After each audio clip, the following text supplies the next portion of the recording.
Ayun, magandang tanghali mga kaludoy. Pupunta tayo dito sa chicken at kukuhanin natin yung electric motor natin dito. Gawa ng ililipat na natin doon sa kubo, sa ating bahay-bahayan, para magawa na natin yung ating gagawin doon mga kaludoy. Ating chicken sa labas yung iba. Loko itong mga chicken natin.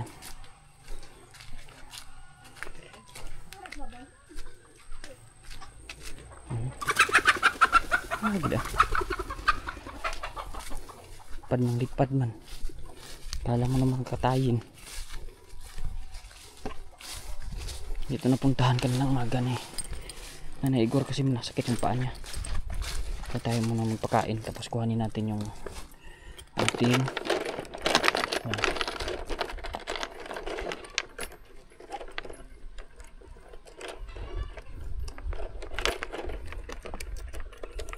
hindi naiikot yung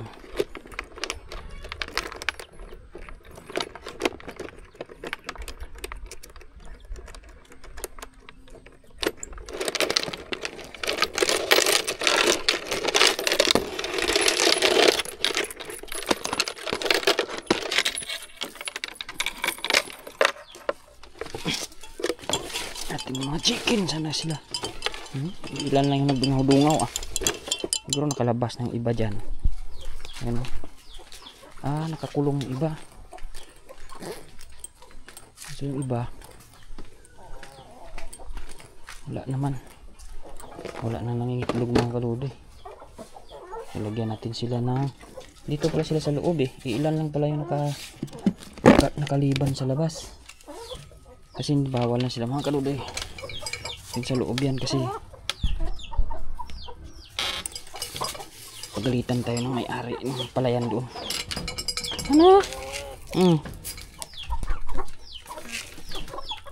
Doon kayo iba para hindi kayo mag-away-away na naman.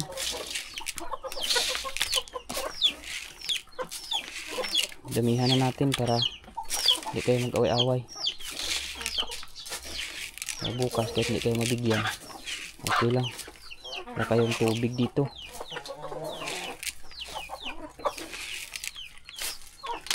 Ito mayroon tayong sa labas. Wait lang mga kaludoy. Talit natin kunti kasi baka hindi natin pwede isama yung isang lalaki sa loob kasi yung tandang kasi mag-awa yan. Wait lang. Bibigyan din natin itong sa labas.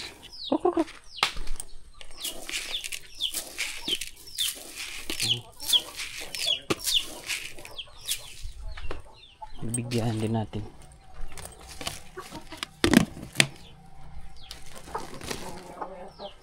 Bibigyan natin tubig. Ano yung tubig natin? Kasi wala nang ulan kung hapon.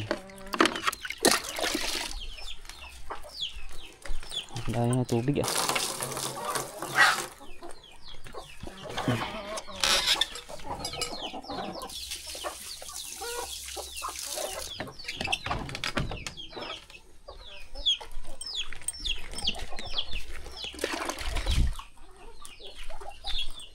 Tinataob kasi nila yung tubigan nila pasok ko kaya yung isang tubigan na ganito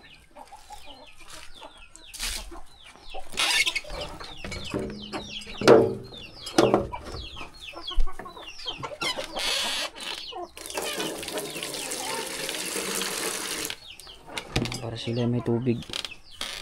Okay na yan.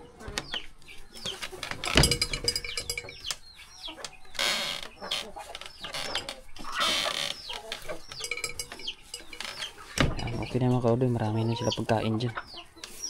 Lagyan natin tubig yun para mabilis lang natin silang paglagyan kahit dito sa labas. Tao, doon ka kayong dalawa nasa labas kayo. Meron pa doon isa ikot-ikot, hindi na alam magpasok yan. Para malapit na natin ligyan sila ng tubig.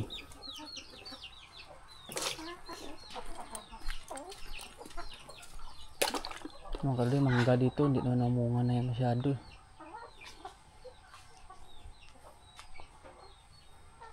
Doon kasi yan, oh, maalpas yata yung mga chicken doon. Oh. Saan kayo maalpas yan, nakakalabas sila. Electric motor natin dito, kuhanin na natin. to.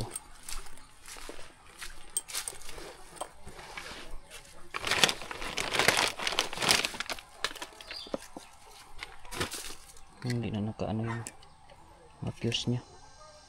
Ito kung gagana pa to. Kunin na natin ang saklob yan. Lipat natin yung motor natin doon sa kabila.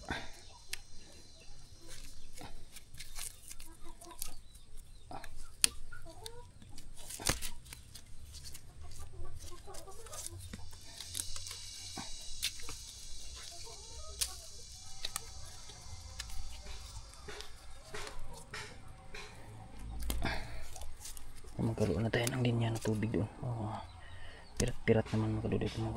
Bitak-bitak naman na. Guma. Hindi naman na ito tatagal.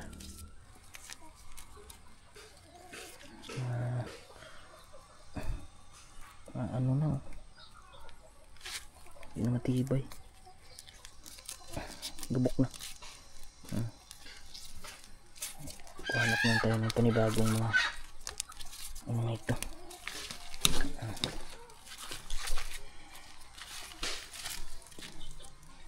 Kasi ito wala naman itong wire na putol na to. Palitan na lang natin. Ayan o. Dito lang naman yan. So dala pa ako ng gamit. Wala naman na pala to.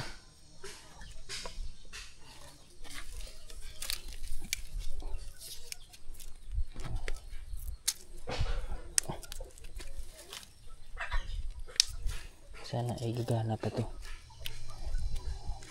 Sayang naman. Kung di na to gagana, makakabili pa tayo dito ng 5,000 naman. Ulan naman kasi ito mga kadudoy, dapat nasa konti. Dapat nito yung nasa may ano siya.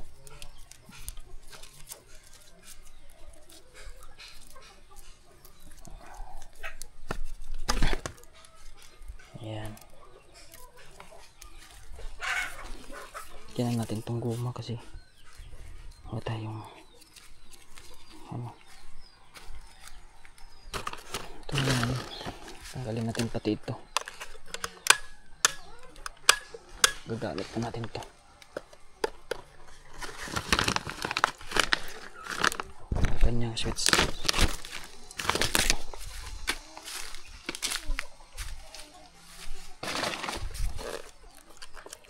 Tanggalin natin itong may ano na ito. Pinabahayan na ng pala. Kaya mga kaludoy, anuhin ko muna. At tanggalin ko muna. Ay mga kaludoy, kuhanin na natin ating motor. Saka yung chicken dito. Halkal na siya ng pagkain. Katabigay na lang. Marami na siya pagkain niya. Di maubos. Dalhin na rin natin itong guma. Sayang to. Kasi konti yung guma natin. Yan. Alis na tayo. May tubig naman na sila. Yan, marami na silang pagkain yan. Di may magutom yan. Dalhin na natin yung ating electric motor doon. At tingnan natin kung gumagana pa ba yan. Sana gagana pa itong mga kadudoy. At mahal magbili nito, 5,000. Yan, babay na po. Pati abangan nyo na ating masusunod na project doon. Bye. Yan mga kadudoy, dala na natin yung ating motor dyan. Iwan lang natin itong guma at saka mga gamit niya rito.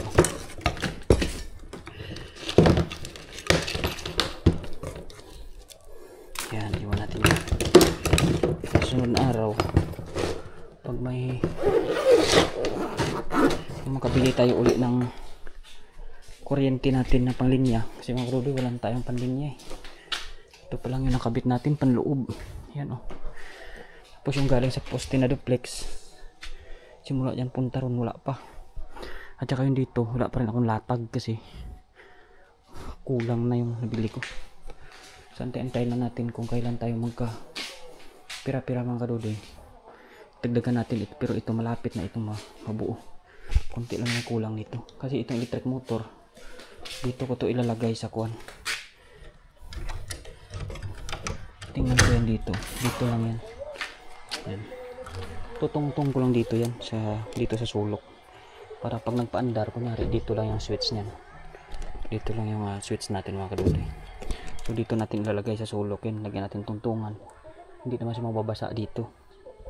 Dito natin ilagay electric motor para malapit sa CR yung linya niya, tsaka makapag-provide tayo ng tubig doon sa loob ng balde. Yan. Pero ngayon plano muna yan kasi wala tayong magawa. Ay mga kaduli, uwi na tayo, magpahinga muna at gagawin na naman natin kung ano kumpleto na itong mga dito natin mga kaduli. Papailawin na lang natin ito. Bumbilya na to, may ilaw na. Inquire muna tayo sa kapilko nito kung magkano ang bayad ng installation nila galing sa poste pa, kasi hindi naman tayo pwede tayo magkabit sa poste. Dapat mga authorized personnel talaga ng copy sa electric operative yan. Hindi natin pwedeng i-bypass yan kasi pag nahuli tayo, nangyayari tayo. Kaya mga kaduli, babay na, uwi muna tayo.